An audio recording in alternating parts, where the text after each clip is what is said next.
Good morning. This is Mona, and this is my morning view. Today, summer edition 2025. I believe it's the 29th. It is Tips Tuesday. Tips Tuesday. The name pretty much says what it is. So today, I'm going to talk about a conversation that I had yesterday. That it just kind of popped into my head during the conversation. I'm not going to talk about the conversation. That's different. I'm going to talk about the scripture. Okay. And it's not, what I have to say isn't necessarily how the conversation went. It's more of a, it was agreed upon that we both felt that this is the true meaning of this scripture versus what everybody portrays it as. Because people are told things out of context. And when they're told things out of context, they believe it. And they can go to that scripture and they can see it for themselves. And it says, well, it says it right there. But you should always be in context when looking at scripture.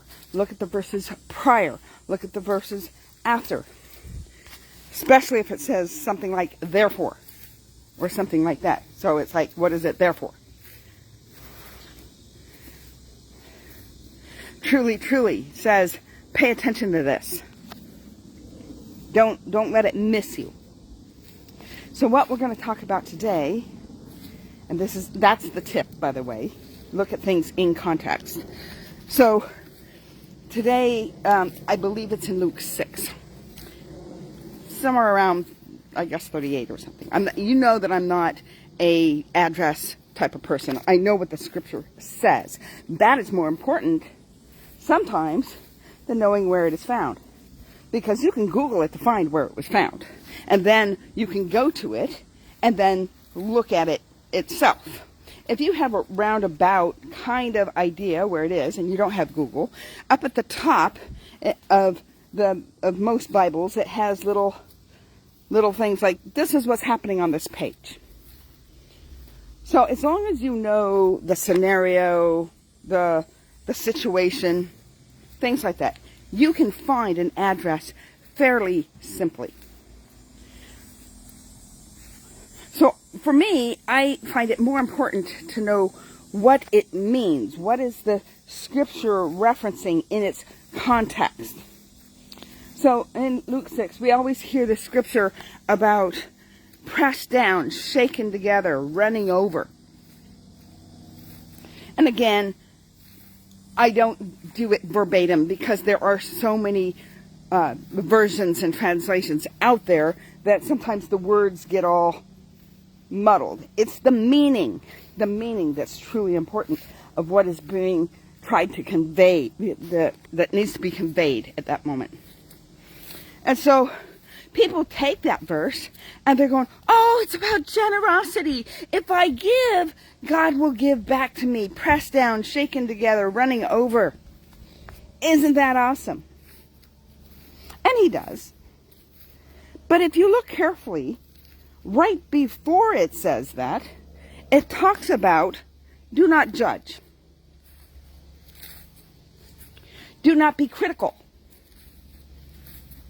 And to forgive. And then it'll be pressed down, shaken together, running over. It's that measure of what you're giving in those areas. Not financially. It has to do with how you treat other people. And in return, then the same will be pressed down, shaken together, and running over. You treat people with judgment, you will be judged. You'll be judged. That's why it's an important thing in the Lord's Prayer, which we've been doing that series on Mondays. Forgive us our debts as we forgive those who... See, I got the word translation in my head. those that transgress against us. See, I mixed one version with another version, but you get the point. It's somebody's done something to you.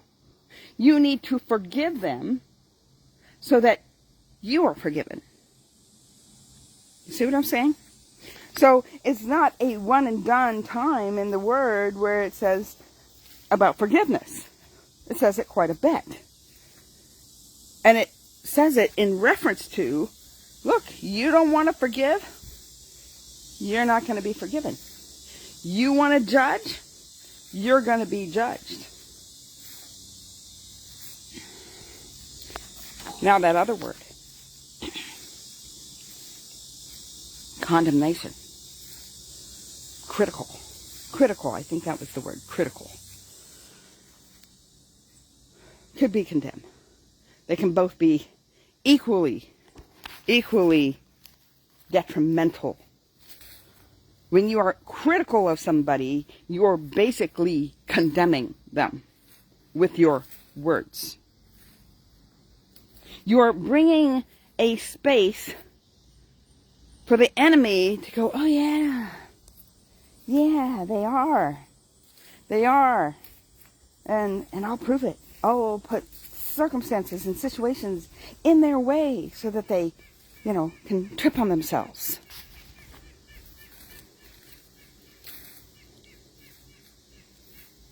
So when it comes to that verse, make sure